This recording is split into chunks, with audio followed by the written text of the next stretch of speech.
Hey there, food adventurers. You know me, I'm all about diving into different cultures through their cuisines.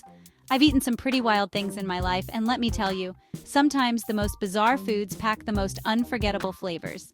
But sometimes they just pack a punch to your gag reflex. Come along as I journey across the globe, tasting the unusual and the unexpected.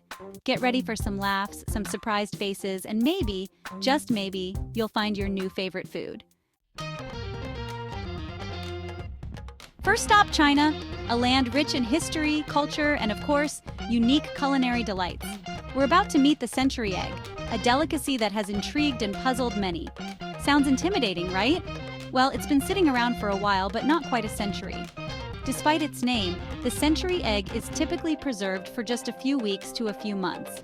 Picture this, a duck egg preserved in a mix of clay, ash, salt, and quicklime. This traditional method transforms the egg into something quite extraordinary. Yeah, I know what you're thinking. It sounds like a science experiment gone wrong, but trust me, it's a culinary marvel. The result? A dark brown yolk that's creamy, almost cheese-like, and a white that transforms into a dark brown translucent jelly. It's a visual and textural transformation that's nothing short of magical. Now the smell. Let's just say it's an experience. Imagine opening a treasure chest only to be greeted by a strong wave of ammonia mixed with a hint of sulfur. It's a scent that can be quite off-putting at first, and it's definitely not for the faint of heart.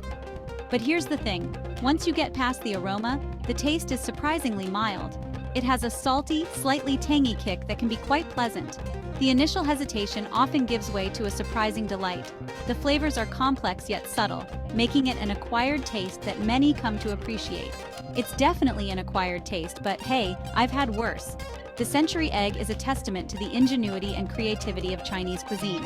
It's a dish that challenges your senses and rewards your palate.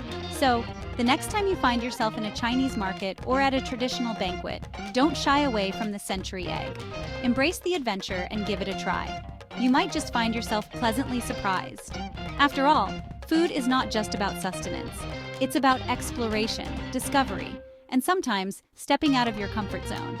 The century egg is a perfect example of how food can be a journey through time and culture. As we continue our culinary journey, remember that every dish has a story, and every flavor is a time capsule waiting to be opened. The century egg is just one of many fascinating stops along the way. So, are you ready to take the plunge and explore more unique flavors?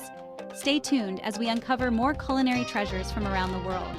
Until next time, happy tasting! Next up, we're braving the cold in Iceland, a land of stunning natural beauty and unique culinary traditions. We're here to experience one of the most infamous dishes in Icelandic cuisine, hákarl. This traditional dish is not for the weak-stomached. It's known for its intense aroma and challenging flavor. Hákarl is made from the Greenland shark, a creature that roams the icy waters of the North Atlantic. Yes, you read that right, fermented shark?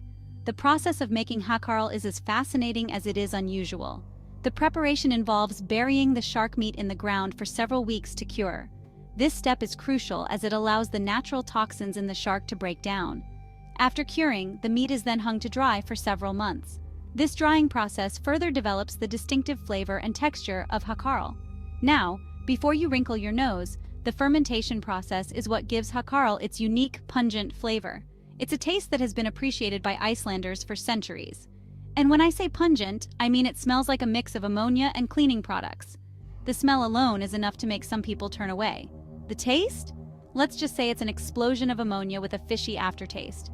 It's a flavor that lingers and challenges your palate. It's chewy, it's strong, it's definitely an experience.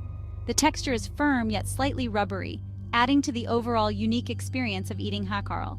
I'll be honest, this one wasn't my favorite, but it's a dish that embodies the resilience and resourcefulness of the Icelandic people, turning something potentially harmful into a culinary tradition. So, while hákarl might not be for everyone, it's a testament to Iceland's rich cultural heritage and their ability to make the most of their natural resources. If you ever find yourself in Iceland, give it a try. You might just find that this acquired taste grows on you. And even if it doesn't, you'll have a great story to tell about the time you braved one of the world's most challenging foods. After all, travel is all about new experiences and pushing your boundaries. So here's to new adventures and the courage to try something different. Who knows what other culinary surprises await us on our journey? Let's hop over to Southeast Asia, where the king of fruits awaits, the durian. This spiky, intimidating-looking fruit is known for its polarizing aroma. Some describe it as sweet and custardy, others, well, let's just say they compare it to gym socks and sewage. Cracking open a durian is an experience in itself. The smell hits you first, a wave of sweetness mixed with something pungent. It's hard to describe. The texture is creamy and custard-like, and the flavor is a mix of sweet, savory, and something almost cheesy. Honestly, I kind of like it, but I'll admit it's one of those foods you either love or hate. Mexico's escamoles ant larvae that are surprising. Ready for something truly adventurous? We're off to Mexico to sample escamoles, also known as insect caviar. These little delicacies are actually ant larvae harvested from the roots of agave plants.